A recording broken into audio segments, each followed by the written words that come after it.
안녕하십니까. 호크로 투자하는 쇼킹 부동산입니다. 오늘은 중요한 두 가지 소식을 좀 전해드리고자 합니다. 첫 번째는 SK 하이닉스 사태와 좀 부동산 시장을 연관해서 시장 전망을 좀 해보고자 합니다. 왜냐면은 삼성전자나 SK 하이닉스 같은 반도체 기업이 대한민국 부동산 시장에 절대적인 영향을 주기 때문입니다. 또 다른 소식은 바로 종합부동산세 개편안이 윤곽이 나왔다는 내용입니다. 오늘 총정리를 해드리겠습니다. 영상 시청 전에 구독으로 인생을 바꾸시기 바랍니다. 어제 관세청에서 12월 1일부터 10일까지의 수출 실적을 발표했습니다. 근데 굉장히 심각했어요. 12월 1일부터 10일까지 조업일수를 고려한 일평균 수출액은 전년 동기 대비 15.8% 감소했습니다. 10월 달에 일평균 수출액이 5.7% 감소한 것으로 시작으로 11월 달에 14% 감소, 12월 달 들어서 그 감소세가 확대되고 있다는 거죠. 자, 주요 품목별 변화 보겠습니다. 일단 증가하는 것은 석유 제품, 승용차, 선박입니다. 자, 석유 제품 같은 경우는요, 지금 전 세계적으로 경유 부족 사태가 일어나고 있잖아요. 이에 따른 좀 효과를 보고 있는 것 같습니다. 유가는 떨어지고 있지만 석유 관련 기업들의 수출 증가세는 이어지고 있는 거예요. 승용차도 잘 나가네요. 여전히 42.1% 급증을 했습니다. 반면에 감소한 품목에 반도체가 있었어요. 무려 27.6% 감소했고요. 무선 통신기기는 46.6% 감소했습니다. 철강 제품이 37.1% 그리고 가전제품이 마이너스 43%였습니다. 이미 침체가 시작된 품목 관련 기업들은요, 3분기 실적 자체가 쇼크였어요. 삼성전자 같은 경우는 반도체 영업이익이 반토막이 나버렸고요. 가전도 이미 67.1% 반영을 하고 있더라고요. 근데 이번에 수출입 실적 보니까 모바일 쪽도 좋지는 않을 것 같습니다. 자, 메모리 반도체 비중이 큰 SK 하이닉스는 더욱더 심각합니다. 하이닉스 3분기 영업실적이요, 작년 동기 대비 무려 60.3% 감소를 했습니다. 문제는 이게 앞으로 더 심각해질 가능성이 크다는 거예요. 그래서 하이닉스 같은 경우는요, 이제 적자 전망이 나와요. 내년 3분기까지 적자가 기록될 것이다. 삼성전자도 내년 4분기까지 실적이 부진할 것이라는 전망이 계속 나오고 있습니다. 메모리 반도체 의존도가 높은 SK 하이닉스 주가는 처참한 수준으로 무너졌습니다. 삼성전자가 감산을 안 한다고 하니까 더 큰 위축을 받은 거예요. 자, 올 초에 13만 4천 원까지 올라갔던 SK 하이닉스 주가는 현재 8만 1,000원 수준까지 하락을 했습니다. 올 2분기까지만 해도요, SK 하이닉스가 영업이익이 2분기 영업이익만 4조 2천억 원이었어요. 사상 최대 매출 실적을 달성했는데 지금은 적자를 걱정하게 됐다는 거죠. 요즘 이만큼 반도체 사이클이 빨리 바뀌고 있다는 겁니다. 수출 감소세가 나타나는 다른 품목의 기업들도 동일한 상황입니다. 아까 가전제품 수출 감소세 보셨죠? LG전자 4분기의 영업이익 적자폭이 확대될 거라는 전망이 나오고 있습니다. 포스코홀딩스도 그래요. 지금 안 그래도 태풍 피해다가 철강 제품 수요가 크게 둔화되다 보니까 침체를 받을 수밖에 없는 겁니다. 그나마 포스코홀딩스는 요즘 배터리 쪽으로 좀 어느 정도 활로를 찾아가고 있죠. 석유 기업, 석유화학 업계에도 상황이 안 좋을 겁니다. 그나마 정제유 쪽은 어느 정도 수요가 좀 있지만 화학 쪽은 안 좋다고 하네요. 왜 갑자기 수출 증가율을 저희가 체크를 드릴까요? 자, 이 수출 증가율은 부동산 시장에 밀접한 영향을 주게 됩니다. 부동산 시장은 연속된 금리 변화에 따라서 움직이고, 이 연속된 금리 변화는 경제 성장률에서 영향을 받기 때문이죠. 자, 저희가 방금 말씀드렸던 수출뿐만 아니라 수출이 증가하는 상황에선 설비 투자가 큰 폭의 증가세가 나타나는데, 현재는 수출이 감소하면서 설비 투자 감소 우려가 커진다는 겁니다. 이것이 성장률을 끌어내리는 요인이 되는 거예요. 특히 반도체 기업이 투자에서 차지하는 비중이 절대적으로 높아요. 삼성전자 투자 계획 한번 밝히면 몇백 조 단위잖아요. SK 하이닉스도 올해까지만 해도 누적 투자가 10조 원을 넘어섰습니다. 그래서 일반적으로 대한민국은 반도체 슈퍼사이클에서 호황이 나타나요. 한국이 기준금리를 올릴 때 체크하는 두 가지가 있습니다. 첫 번째, 물가 상승률. 전년 동월 대비 2% 상승률을 목표로 하는 물가 안정 목표제를 채택하고 있죠. 또 하나 보는 게 경기 상황인데 바로 경제 성장률을 봅니다. 잠재 성장률을 넘는 수준의 성장세를 유지하냐 아니냐에 따라서 기준금리를 올릴지 말지 결정을 한다는 거예요. 근데 대한민국이 그동안 실컷 금리를 올릴 수 있었던 거는 2021년 무려 대한민국이 역대 최고 수출 실적을 기록하고 그랬다는 투자 증가에 따라서 대한민국이 호황 사이클에 있었기 때문에 가능했던 겁니다. 자, 근데 최근 줄줄이 투자 계획을 축소하거나 재검토를 들어갔죠. SK하이닉스에서 내년 투자를 50% 이상 줄인다고 발표를 했습니다. 삼성전자도 비상 경영 체제를 선언했어요. 재계 전반적으로 많은 수건짜기가 확산되고 있습니다.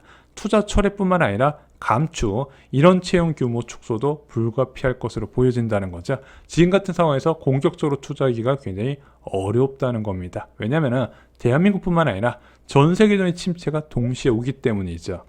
자, 침체가 오면 항상 딸려오는 게 있습니다. 침체의 친구 무엇일까요? 바로 저물가입니다. 소비 감소, 투자 감소가 원자재 수요 감소로 이어지게 되는 거예요. 그것이 공급층 인플레이션 압력을 빠르게 완화시킵니다. 최근에 국제유가 정말 빠르게 하락하고 있죠. 왜 하락하겠습니까? 공급 부족, 수요 확대, 경기 침체 우려를 선반영하고 있다는 거죠.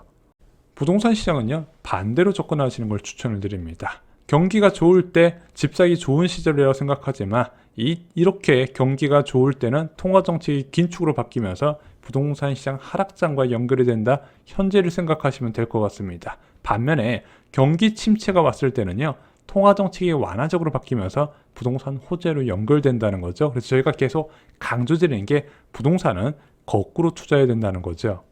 그래서 내년에 본격적인 침체가 오게 될 것이고, 이 침체와 물가 상승률 저물가 현상은요, 통화정책을 여러분들의 예상보다 빨리 바꾸는 결과를 만들 것이라 생각합니다.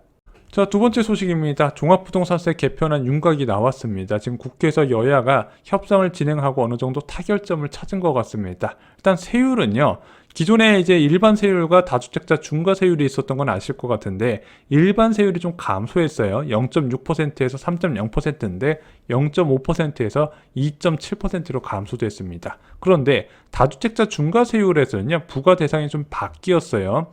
원래는 조정대상 지역 2주택자도 이 다주택자로 분류돼서 중과세율이 적용됐는데, 이 사람들까지는 일반 세율이 적용될 것 같습니다. 또한 3주택 이상자도요, 합산 공시가 12억 이하는 중과세율이 아닌 일반 세율을 적용하는 방안을 협의 중에 있다고 언론 보도가 나왔습니다.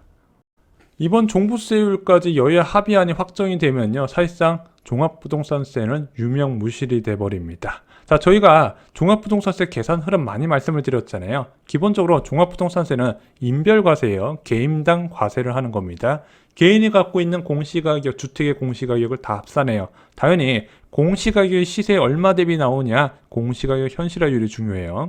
그렇게 합산한 공시가격에다가 기본공제를 빼주게 됩니다. 기본 6억 원, 그리고 1세대 1주택 단독명의는 11억 원을 빼줬어요. 여기에 공정시장가의 비율을 곱하고요, 과세표현이 산출되면 여기서 종부세율을 곱하게 됩니다. 여기에 재산세 중복분과 그리고 1세대 1주택 세액공제 빼주고 이제 세부담 상한까지 하게 되면 최종 세액이 산출돼요. 계산하기 어려워요. 종부세 계산기 활용을 하셔야 됩니다. 근데 이 종부세율 말고도요, 이미 이 공시가격 현실화율과 기본공제 그리고 공정시장가액 비율이 이번 정부 들어서 거의 유명무실화되는 수준으로 개편이 되었습니다. 오늘 그걸 하나하나 설명을 드릴게요. 자, 먼저 보유세의 근간이 되는 공시가격 현실화 방안은요, 이미 폐지 수순이 됐습니다. 김영미 국토부 장관이 이거 시세의 90%까지 올리는 방안으로 확정 짓고 그만뒀거든요. 근데 이번 정부에서 어떻게 바뀌었다? 2020년 수준까지 재조정하겠다. 그래서 그때 공시가격 현실화율이 69%였어요. 올해 공시가격이 71.5%로 나왔는데 더 줄어든다는 거죠. 근데 올해 집값이 많이 하락을 했잖아요. 그래서 낮아진 시세 플러스 낮아진 현실화율이 적용되다 보니까 내년에 종부세나 아니면 재산세 받는 분들은 세부담이 좀 줄어든 걸 체감을 하실 겁니다. 자, 기본공제도 확대가 됐어요. 기본공제가 6억 원에서 9억 원으로 확대가 됐습니다. 그러면은 주택 한 채를 공동명의로 갖고 있어요. 공동명의로 갖고 있다 보니까 9억까지 공제가 되네? 그럼 18억까지 종부세 부담이 없다는 뜻이 된다는 겁니다. 굉장한 혜택이에요. 그리고 1가구 1주택자 11억 원도요, 12억 원으로 확대가 됐습니다. 야, 그러면은 공동명의로 갖고 있는 게 더 이득이 아닌가요? 이 1가구 1주택자는요, 이제 세액공제가 들어가기 때문에 어떤 것이 더 유리한지는 판단을 하셔서 이제 공동명의로 가져갈지 단독명의로 가져갈지 결정을 하셔야 됩니다. 여기에 종부세 공정시작가액 비율도 100%에서 60%로 파격적으로 낮추게 돼버립니다. 그러면은 만약에 10억 원의 이제 산출된 세액으로 종부세를 계산해야 되는데 공정시장가액 6억 60% 적용되면 6억 원만 적용되네 세부 부담이 크게 낮아지는 효과가 있습니다. 이것을 종합해 보면요, 이제 종부세 때문에 집 팔아야겠다, 종부세 무서워서 집 투자 못하겠다, 이런 사람은 이제 좀 없어질 것 같습니다. 여러분들 내 집 마련 계획 있으신가요? 쇼킹부동산은 2023년부터 2024년 초 기존 주택 매수를 권해드리고 있습니다. 그와 관련된 필요한 정보 역전세 대란을 담아두었고요. 한 가지 저희가 원칙을 좀 말씀을 드렸어요. 3기 신도시보다 외곽에 있는 주택은 그냥 금매가 나와도 사지 마시라. 차라리 3기 신도시를 청약을 넣으라고 말씀드렸죠. 그와 관련된 내용 청약 갑부에 총동이 되어 있습니다. 이상으로 영상 마치겠습니다. 좋아요, 구독, 공유 꼭 부탁드립니다. 감사합니다.